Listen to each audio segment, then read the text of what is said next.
서울구치소에 민주당 의원들께서 최고위원 포함해서 의원들께서 방문을 했습니다. 오죽 답답하면 구치소를 다 방문하겠나 하는 생각도 듭니다. 저희도 분노를 했듯이 윤석열이 꿈쩍도 않고 뭐 이런저런 불평 불만 뭐 투덜이 스머프라고 제가 농담도 드렸는데 그렇게 불평 불만만 하면서 나오지 않고 있습니다. 그러면 이제 체포영장 김건희 특검에서 청구하고 하는 부분들이 있는데 과연 지금 저렇게 방문하고 했을 때 윤석열 끄잡아 내고 할 가능성이 있습니까? 어떻게 일단 봅니까? 체포영장 발부가 돼야죠. 그리고 네. 투덜이 스머프는 귀엽기라도 하죠. 이거는 뭐 그런 맛은 전혀 없고 그냥 꼴배기 싫을 뿐인데 네, 네. 서울 구치소 측의 입장은 좀 문제가 있다고 저는 생각합니다. 예.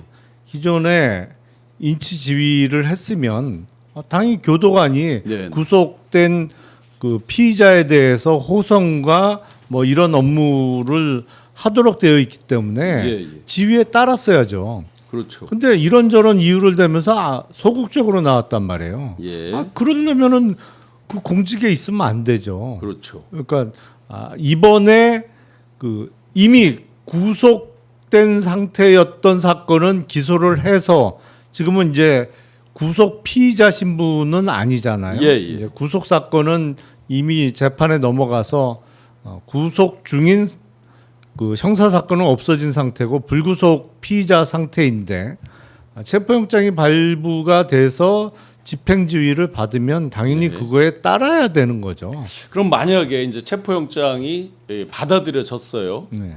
그래도 결국은 이제 사람이 집행을 하는 것인데 그렇죠. 서울구치소에 그러면 체포영장을 집행하러 간다 해도 구치소에서 뭐 소극적으로 움직이거나 할 방법이 있나요?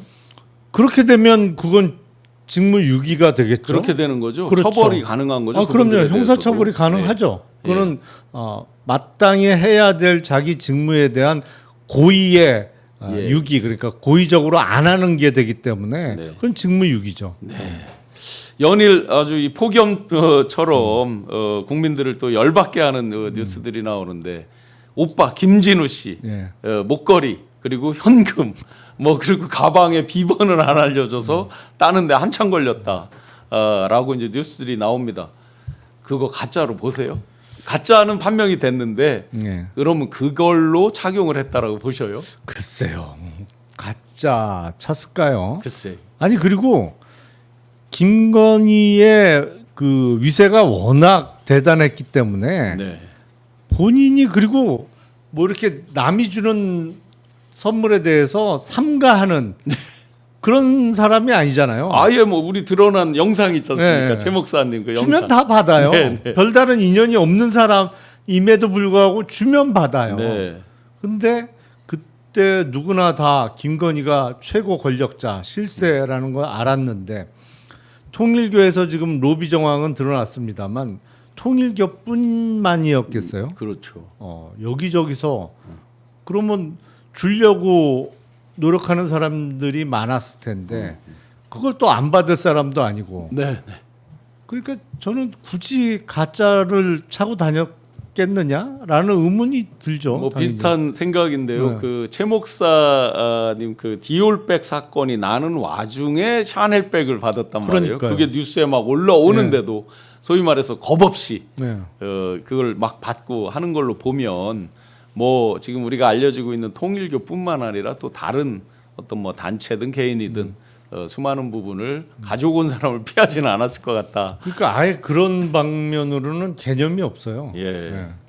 그리고 이제 그러면 김진우 오빠 더군다나 이제 김진우 씨의 장모 김건희로 기준을 해서 보면 상당히 어려운 관계죠. 그 장모와 사돈 사장 어른이죠. 거기 사실은 거의 만날 일도 없을 수도 있는데 뭐 결혼식이나 장례식 이런 행사 외에는 거의 뭐 인사드릴 기회도 많지 않을 수도 있는데 그 집에서 발견됐다. 그런데 그 장모님은 자기는 가방 갖다 놓은지도 몰랐다. 그러면 김진우 씨는 왜 거기다 갖다 놨을까요 이게? 일단 보통 압수수색 대상이 되더라도 김진우라는 사람은 그 전부터 이름이 거명되고 예. 그리고 같이 사업도 하고 이래저래 얽힌 게 많고 친오빠니까 대상이 된다는 걸 누구나 쉽게 생각할 수 있습니다만 사돈집까지 대상에 포함시켰을 거는 예상 못했을 수도 있는데 예. 이번에 모조품이 발견되면서 아 이거 압수수색을 좀 유도한 거 아니야? 더군다나 그 사돈집의 압수수색이 이루어진 과정이 인척의 진술이 있었다는 거잖아요. 네네. 뭘 옮기더라 그 비상계엄 이후에 뭘 옮기더라라는 진술 때문에 압수수색이 이루어진 것인데 진짜로 김진우 씨 본인 집에는 두기가 어려운 상황이니까 옮기면서 이른바 뭐 가짜 증거를 좀 심어놨다는 의심도 들고 네. 일련 번호 없는 모조품 이게 근데 표현이 모조품인 거는 조금 부적절해 보여. 예. 모조품이면 마치 거기 목걸이에 다이아몬드도 많이 박혀 있는 것 같은데 네. 그 다이아몬드가 아닌 뭐 유리를 박았다든지 뭐 이런 느낌이잖아요. 네. 근데 그건 아닌 것 같아요. 그러니까 이른바 그 명품 브랜드의 디자인을 그대로 본떠서 그 금은방 같은 데서 왜 똑같이 만들어주는 네. 경우가 있잖아요. 근데 예. 소재는 진짜예요. 어허. 그 뭐 백금, 다이아몬드 다 들어가는데 네네. 다만 그 브랜드에서 정식으로 만든 건 아닌 거지. 저희가 소문 이렇게 들어보면은 왜 그 소위 가품 그런 것도 뭐 짝퉁 시장 이런 데 파는 것도 굉장히 값이 비싸다. 그러니까요. 그런 명품은 아니 소재는 진짜니까요. 아, 브랜드 값만 이게 빠진 자꾸 모조품이라고 하는 게 약간 오해를 불러일으킬 수 있는 거 일부러 아닌가? 좀 값어치를 더 예. 떨어뜨리려는 어떤 의도. 예. 네네. 그런 생각이 들어요. 그래서 그걸 뭐라고 불러야 될지 잘 모르겠는데. 지금 소영님께서 명품 은팔찌 차야지 철컹철컹. 네. 명품 워낙 좋아하니까 명품 은팔찌가 기다리고 있습니다. 그 김진우 씨 가방에서 현금도 1억이 넘는 이제 현금이 또 나왔다는 거잖아요. 그러니까 자꾸 이제 현금 하니까 이상민 장관 현금도 또 머릿속에 자꾸 연상이 되는 거예요. 그리고 이제 일각에서 그러면 진짜 집사는 김예성 씨가 아니라 김진우 씨 아니었냐? 저는 사실은 그쪽에 동의를 하는 사람이에요. 제가 2010년대 김예성이라는 사람 존재를 알고 쭉 들어오고 지금 이제 이 사건이 터지고 체크를 해본 이런 걸로 보면 진짜 집사 그러니까 전체적인 총괄을 하는 거는 혹시 그 김진우 씨가 아니냐 이런 이야기도 나오는데 그 부분은 어떻게 평가하십니까? 글쎄 오빠니까 뭐 집사라는 표현보다는 이 김건희 집안을 보면 참 특이하죠. 네. 그 엄마인 최은순이 이른바 총감독? 두목 뭐 두목? 이런 예, 느낌이 네. 있고 그 자녀들 중에 김진우도 있고 김건희도 있고 그런데 김건희가 잘 되면서 네. 어쨌든 검사의 와이프가 되고 총장 와이프의 대통령 와이프로 그렇죠. 이제 네. 승승장구하면서 두목 밑에 행동대장급이었다가 행동대장이 거의 두목급으로 좀 올라오는 아니면 오히려 두목보다 더 세진 그런 상황으로 보여요. 그러다 보니까 최은순의 행동대장격인 김진우는 김건희가 쭉 신분 상승을 하면서 이 김건희, 최은순, 김진우 이 서열로 결정된 아하하. 그러다 보니까 뭐 약간 집사 느낌도 납니다만 예. 어떤 면에서는 뭐 행동대장 아하, 격으로 볼수 있겠죠. 행동대장격이 되겠네요. 네. 요번에 이제 그 압수한 거 중에서 눈에 띄는 게 있습니다. 네. 소위 이제 찐 부자들이 많이 이렇게 활용한다고 하는 미술품, 네. 그림, 물론 코바나를 했지만 이유한 화백의 작품, 연작으로 보면 200억대 뭐 이렇게 평가를 받고 있는데 이건 그냥 저희 일반 시민들, 국민들의 입장에서 보면 딱 봐도 뇌물 아니냐 이렇게 느껴지거든요. 그는 그리고 그 정도의 뇌물을 개인이 줬을까 하는 게 바로 이제 이렇게 퀘스천으로 오거든요. 어떻게 보십니까? 코바나 컨텐츠는 전시 기획 업무를 하는 거지 거기서 그 미술품을 사고 팔 일은 없었겠죠. 그렇죠. 하기야 그런 상업 갤러리 그거는 또 다른 갤러리하고는 얘기잖아요. 또 다른 거니까. 예. 근데 우리가 미술품은 등기 등록 제도가 없다 보니까 사실은 은밀한 거래를 위해서 많이 활용되죠. 그 전에 보면 미술품으로 사실은 뇌물을 지급한 적도 있고 그리고 음성적인 상속의 수단으로도 많이 활용되는데 이번에 보증서도 같이 발견됐다고 하니까 적어도 그 이완 화백의 작품이 전전 유통되는 중간 단계는 적어도 확인이 됐단 말이에요. 네네. 보통 보증서는 갤러리 명의로 그렇죠. 네. 발급이 되니까 어느 갤러리를 거쳤었는지까지는 확인이 되는 거죠. 네네. 그리고 이게 싼 물건이 아니기 때문에 당연히 갤러리에서 그 누구로부터 받아서 누구한테 팔았는지는 당연히 기록이 남아 있어야겠죠. 네네. 실제로 제가 아는 갤러리 그리고 뭐 각종 옥션 회사들 이런 데의 실무 얘기 들어보면 당연히 그건 남아 있다라고 보여집니다. 예. 그러니까 확인은 가능해 보인다. 물론 이게 그림만 덜렁 발견된 경우하고는 또 틀리죠. 네. 그림이 그 보증서 같은 게 없으면 참 이 유통 경로를 확인하기가 어렵잖아요. 네네. 물론 아주 비싼 거는 워낙 드물게 거래가 되니까 좀 쉽습니다만 이것도 고가에다가 보증서가 있기 때문에 거쳐간 사람들은 일부는 적어도 확인될 거다. 네. 그러면 물어봐야겠죠. 이거 돈 주고 샀냐? 근데 20억 넘는 거를 돈 주고 샀겠어요? 그래서 이번에 그게 이제 이완 화백의 그림 같은 경우는 이게 혹시 기업들 아니냐라는 의혹들을 많이 이제 제기를 하거든요. 금액대가 이제 워낙 그 고가고 개인이 뭐를 청탁해서 하기에는 너무나 이제 큰 대작이고 막 이렇게 되다 보니까 그런 의혹까지도 나오는 것 같습니다. 대기업을 하는 개인일 가능성이 높겠죠. 대기업을 하는 개인. 네, 네. 그 이렇게 이제 여러 가지가 발견되고 발각되다 보니까 윤석열 이판사판 체념하면서 버틴다.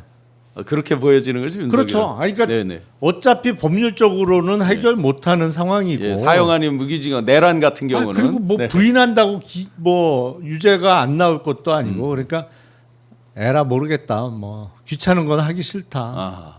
이 정도 수준으로 보여요. 그러면 그 가장 신복이었던 이상민, 최측근이라고 뭐 누가 봐도 자타공인 뭐 가장 윤핵관이죠 사실은 뭐 우리 알려져 있는 권 뭐 등등뿐만 아니라 그 최전선에서 그동안 카바를 해왔고 멀리 보이는 서류 뭐 이런 거 이제 막 거짓말로 그동안 이제 국회에서도 위증도 하고 쭉 해왔던 이상민 장관 오늘 구속영장 이제 그 청구에 대해서 법원의 판단이 있는데. 네. 많은 국민들이 이에 대해서 이제 불안해하는 거는 기존에도 기각 여러 개가 있다 보니까 그랬거든요. 어떻게 예상하십니까? 근데 이 정도면은 법원에서 발부하지 않을까요?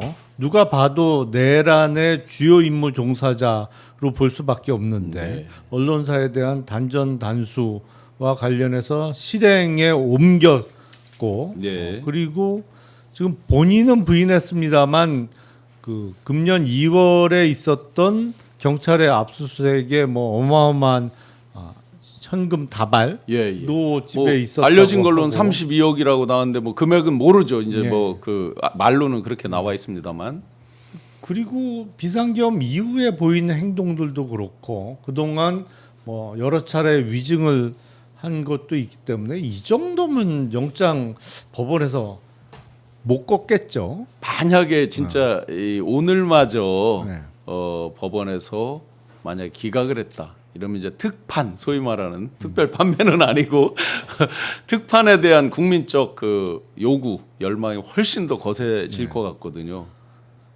그럴 수 있겠죠. 근데 네. 지금 특히 다른 재판도 약간 뭐 그런 성격이 있습니다만 특히 영장 재판은 지금도 원님 재판이란 말이에요. 아 원님 재판이라 하면 소위 이제 내부적으로 어떻게 돌아가는지 우리 아무도 모르고 그냥 그러니까 결과만 명확한 기준을 알기가 어렵다. 예 기준을 모르고 그러니까 어떤 경우에는 소명 부족, 그러니까 증거가 아직 구속하기에 부족하다는 이유로 영장이 기각되는 경우도 있지만 어떤 경우에는 야 증거 수집 다 됐는데 굳이 뭘 구속해. 지난번에 그 김용대 그 사람 할 때 그런 시기였죠. 그러니까요. 실제. 네. 아, 그럼 증거가 또 많으면 많다고 기각하고 부족하면 부족하다고 기각하고. 그러니까 다른 사람이 보기엔 야 이거는 결론 내놓고 이유를 찾는 거 아니야? 네.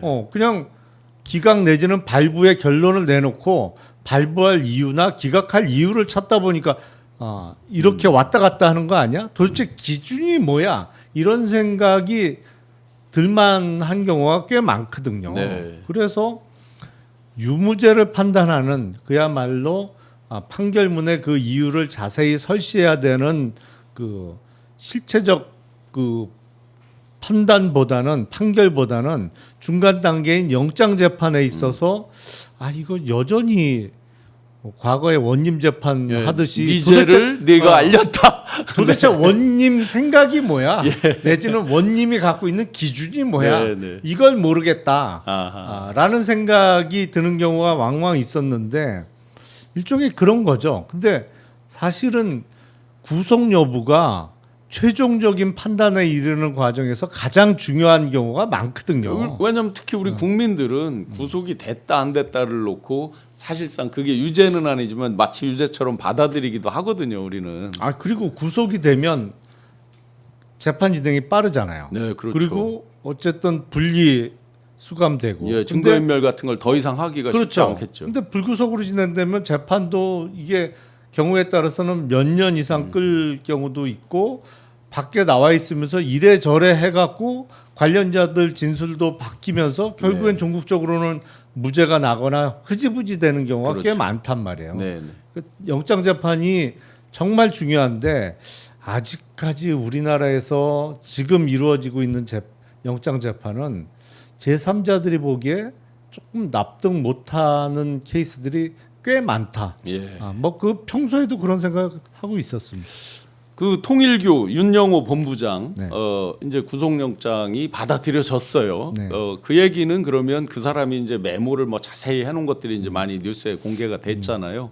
그런 것들이 대체적으로 뭐 그건 재판을 해봐야 되지만 우리 일반적으로 받아들이기에 인정이 된다 이렇게 볼 수 있는 건가요? 그렇죠. 일단 목걸이 선물 뭐 여러 가지 있잖아요. 법률적으로는 영장 재판 단계에선 소명이라는 단어를 쓰죠. 네. 그리고 종국적인 최종 판결에서는 입증이라는 단어를 쓰는데 네. 적어도 입증까지는 못 가더라도 소명은 이루어져야 영장이 발부되는 거니까 네. 윤영호 전 본부장과 관련한 혐의에 대해서는 1차적인 소명은 이루어졌다고 봐야 되는 건데 문제는 윤영호 전 본부장은 구속영장이 발부되고 건지는 기각되는 거 이것도 균형이 안 맞단 말이에요. 네. 네.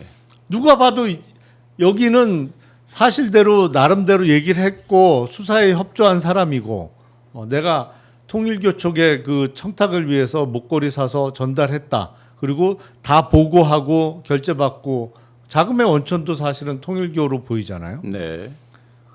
근데 중간에 뭐 갖고 있다 잊어버렸다는 상식적으로 말도 안 되는 소리 하고 죄질로 봐도 윤영호보다 훨씬 중해 보이는 사람이 건진인데 네. 건진은 불구속이야. 네. 이거 균형 안 맞죠. 그렇죠.